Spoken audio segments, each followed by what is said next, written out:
In today's class, I have taken share-based payment to employees और share-based payment to employees में मैंने ये तुमको चार्ट बना के दिया था कि share-based payment to employees इसमें दो केस बनेंगे, with consideration and without consideration. So आज के लेक्चर में हम लोग ने ये with consideration वाले पार्ट पे ध्यान नहीं दिया, हम लोग ने विदाउट कंसिडरेशन वाला पार्ट देखा है और ये जो विदाउट कंसिडरेशन है इसमें further sub division, without consideration वाले में फर्दर सब डिवीजन है। क्या फर्दर सब डिवीजन है मैं बता देता हूँ। इसमें फर्दर सब डिवीजन है शेयर बेस्ड पेमेंट इन share based payment without consideration, मतलब 1 रुपया भी नहीं लेना है, शेयर्स देना है। और उसमें दो टाइप का पेमेंट है, या तो शेयर्स में पेमेंट हो सकता है या कैश में। तो ये जो कैश वाला पार्ट है ये आज हमने डिस्कस नहीं की। Share based payment in shares में हमने सिचुएशन 1 डिस्कस कर ली विदाउट वेस्टिंग पीरियड, और विदाउट वेस्टिंग पीरियड में मैंने सीधा एंट्री पास करा दिया, employees benefit expenses account debit to equity share capital to securities premium and PNL account debit to employees benefit expenses. अरे कोई सर्विस कंडीशन नहीं, कुछ नहीं, पहले ही दिन पूरा एक्सपेंस बुक कर दिया और वही पीएनएल में भी ट्रांसफर कर दिया सेम ईयर में।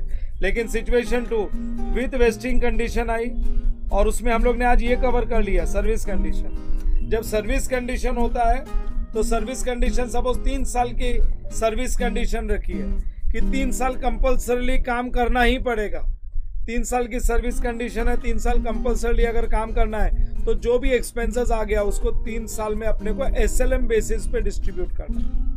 एसएलएम बेसिस पे डिस्ट्रीब्यूट करना है। सपोज मेरे पास टोटल 100 एम्प्लॉइज है, इंटू 10 शेयर पर एम्प्लॉय दे रहा हूँ तो 1000 हो गया ईसॉप। 100 एम्प्लॉइज इंटू 10 शेयर पर एम्प्लॉय, सो 1000 शेयर्स हो गए, इंटू 180 का प्राइस है तो 1,80,000 हो गया। और 3 साल का पीरियड है, सर्विस 3 साल कंटिन्यूस काम करो तो शेयर्स मिलेगा, तो ये 1,80,000 divide by 3 years. So 60,000 first year का एक्सपेंस बुक होगा, 60,000 सेकेंड ईयर का एक्सपेंस और 60,000 थर्ड ईयर का एक्सपेंस। लेकिन उसके बाद में मैंने तुमको बताया अगर कोई एम्प्लॉय जा रहा है, तो अगर एम्प्लॉय लीव कर रहा है तो फिर वो केस में क्या करेंगे, तो फिर जो एक्सपेंसेस बुक होगा ना वो बैलेंस एम्प्लॉयज के लिए होगा, बैलेंस एम्प्लॉयज के लिए एक्सपेंस बुक होगा। और इसके लिए मैं तुमको बता देता हूँ हमारा कैलकुलेशन क्या चलता है, number of employees. Suppose 100 employees, उसमें से अगर 10 एम्प्लॉय चले गए तो हम बोलेंगे 90 employees at the end of the year into 10 share पर एम्प्लॉय इंटू 180 रुपीज। और 3 साल सर्विस पीरियड है तो divide by 3 into 1। You remember this, divide by 3 into 1 और ये एक्सपेंस बुक हो जाएगा। सेकेंड ईयर में और 10 एम्प्लॉय चले गए तो हम बोलेंगे 80 एम्प्लॉयज इंटू 10 शेयर पर employee into fair value divide by 3 into 2 करते थे सेकेंड ईयर तक का एक्सपेंसेस। और सेकेंड ईयर तक के एक्सपेंसेस में ये फर्स्ट ईयर को माइनस करते थे तो सेकेंड ईयर का एक्सपेंस मिल जाता था।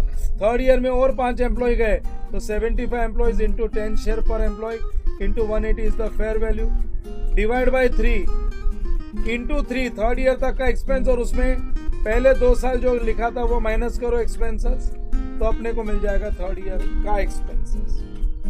लेकिन मैंने इसमें एक केस और बताया, क्या बताया कि अगर हमको मालूम ही है एम्प्लॉयज जाने वाले हैं तो फर्स्ट ईयर में ही अगले 2 साल का एस्टिमेट करोगे तो वो उस केस में मैंने डिपार्चर रेट बताई। 100 में से फर्स्ट ईयर में 10 एक्चुअल लेफ्ट और डिपार्चर रेट कर रखी है 5%, सेकेंड ईयर में जाएगा 5%, थर्ड ईयर में जाएगा। हाँ, फिर वही into number of shares into fair value divide by 3 into 1, ये फर्स्ट ईयर का एक्सपेंस। सेकेंड ईयर में 100 में से फर्स्ट ईयर का एक्चुअल लेफ्ट, अब सेकेंड ईयर में 5 एम्प्लॉय और चले गए तो वो भी एक्चुअल लेफ्ट और थर्ड ईयर का डिपार्चर रेट इंटू 10 शेयर पर employee into fair value divide by 3 into second year तक का एक्सपेंसेस। इसमें से फर्स्ट ईयर माइनस करो तो मिल जाएगा सेकेंड ईयर का। और थर्ड ईयर में सब एक्चुअल, 100 में से फर्स्ट ईयर का एक्चुअल, सेकेंड ईयर का एक्चुअल और थर्ड ईयर में और 5 एम्प्लॉय गए तो actual divide by 3 into number of shares into fair value जो भी आंसर आएगा उसमें फर्स्ट ईयर और सेकेंड ईयर का एक्सपेंस माइनस करो। बच्चों समझा क्या ये? आज यहीं तक का अपना कवरेज था। आज के लेक्चर में यहीं तक का कवरेज था। तुमको मैंने एक प्रॉब्लम सॉल्व करने को भी दिया है, वो सॉल्व कर लो। और कल फिर हम लोग चलेंगे ये वाले कंडीशन। हम लोग ये परफॉर्मेंस कंडीशन पे आ जाएंगे, जिसमें market related, non market related ये सब, ठीक है ना। चलो फिर स्टॉप दिस। ये मेरे पहले लेक्चर की समरी हो गई आज के लिए।